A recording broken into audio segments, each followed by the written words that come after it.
Okay, let's talk about Aespa. Since they hit the scene back in 2020, they've been on this absolute rocket ship to stardom. But their whole career has been this weird paradox, right?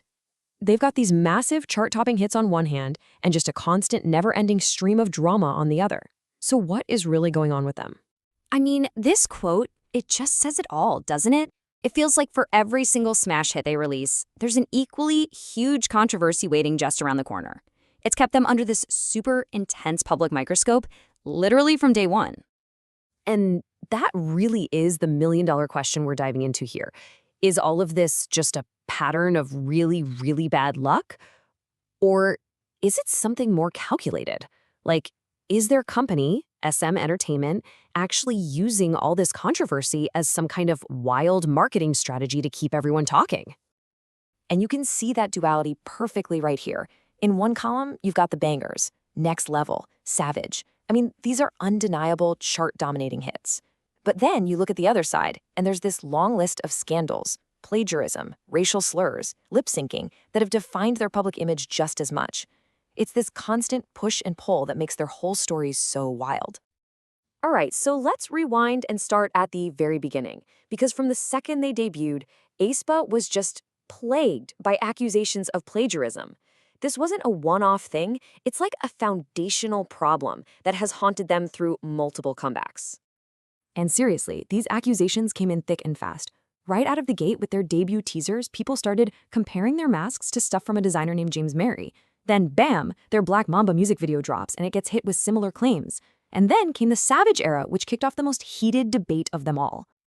Yeah, that Savage debate really exploded over one single image. You've got Karina posing with a robot that's supposed to be their villain, the Black Mamba. The thing is, the similarities to the work of Japanese illustrator Hajime Sorayama were, well, for a lot of people, they were just way too striking to be a coincidence. This one teaser image basically kicked off a massive online firestorm. And, this whole thing totally split the fandom. On one side, you had defenders saying, hey, metal and snakes have always been part of Aespa's concept. They argued the pose was super common and couldn't be stolen. But on the other side, you had critics who were just fed up. They saw a clear pattern of borrowing and started asking why a huge company like SM Entertainment wasn't investing in more original creative ideas. Okay, but the drama wasn't just about the company's creative choices. Oh no. The members themselves, specifically Giselle and Karina, soon found themselves right in the middle of their own pretty damaging personal scandals. Let's start with Giselle. I mean, right at the start of her career, she got hit with these really severe pre-debut rumors. Some anonymous poster online painted this picture of a super reckless past. We're talking underage drinking, smoking, that kind of thing. The post basically claimed her whole clean-cut idol image was a total fake. The timing was just brutal, but SM jumped on it fast, threatening legal action. And luckily for her, an old childhood friend actually came forward and helped clear her name. But then, a much, much bigger scandal hit. A behind-the-scenes video surfaced, and fans spotted Giselle mouthing a racial slur while she was lip-syncing along to a song. SM's first move was damage control. They tried to make the video private, but it was way too late. The clip went viral, and the backlash was intense. A lot of fans pointed out that, she's fluent in English, she went to an international school, she should have known better. To her credit, she did issue a personal apology, which honestly is a pretty rare move for an SM artist. But that apology, it got a really mixed response. A lot of fans felt her explanation, that she just got carried away, came across more like an excuse than a genuinely remorseful apology. It didn't really get to the heart of why she felt it was okay to use that word in the first place, And it wasn't just Giselle.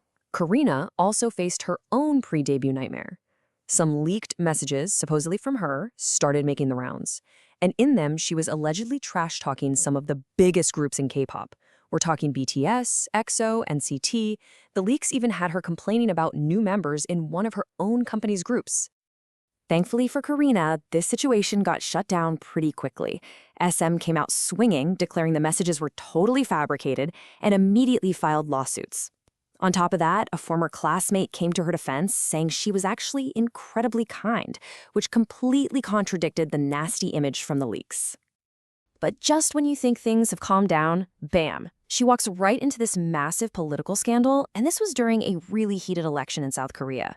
What looked like a totally innocent selfie got picked apart by netizens who were convinced it was a secret political message. They pointed to her red jacket, the party's color, the number 2 on it, the party's ballot number, and even the rose emoji she used, another symbol associated with the party.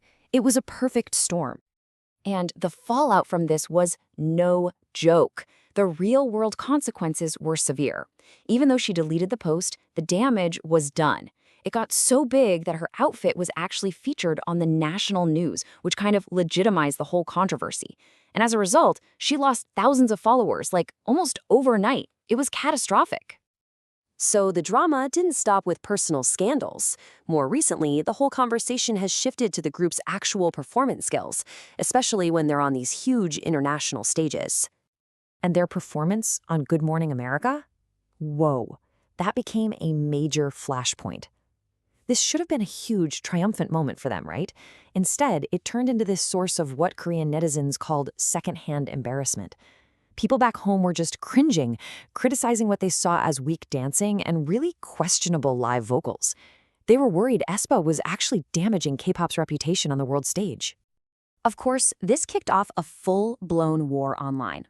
Fans immediately jumped to their defense. They were pointing to fan cams and saying, look, you can actually hear their live vocals and the sound of them handling the mics. They also argued that the American crowd was going wild, and they wouldn't be cheering like that for an obviously lip-synced performance. Their main argument was that the broadcast sound mix was the real problem, not the members themselves. But the thing is, this whole debate didn't just go away. The exact same issues popped up again at the Fact Music Awards. Critics were pointing to the super loud backing track that was drowning out their voices and choreography that just looked a little out of sync. It really started to feel like this was becoming a recurring problem. So this has led a lot of fans to wonder, what's the real issue here? Is it inexperience, or is it just pure, crippling exhaustion? Some fans have pointed to photos where you can see the members with badly bruised knees or even what look like marks from IV drips. They're convinced the members are just completely overworked, and that's the real reason these performances sometimes seem a little lackluster. And all of that brings us pretty much to the present day, where, you guessed it, new controversies over their creative choices. And these lingering doubts are really putting the group's future into question. So what's the latest controversy? Get this. A music video for a Rich Man remix that was made entirely with AI. And fans were not having it. They were absolutely disgusted. They flooded social media, calling the whole thing lazy, soulless, and a total slap in the face to actual human artists and creatives. And the numbers here really tell the whole story. The post on X announcing the video, it got millions of views, so people were definitely aware it was happening. But the actual YouTube video, a tiny, tiny fraction of that engagement. This wasn't an accident. It was a clear, coordinated fan boycott. They were sending a message, we don't want AI-generated content. So we kind of end up right back where we started. Is Aespa's ridiculously turbulent career all part of some grand, deliberate strategy to keep them in the headlines no matter the cost? Or is their story more of a cautionary tale? A warning about the insane pressures, the temptation of creative shortcuts, and the intense scrutiny that idols face in today's K-pop industry? Honestly, the real answer probably lies somewhere in the middle.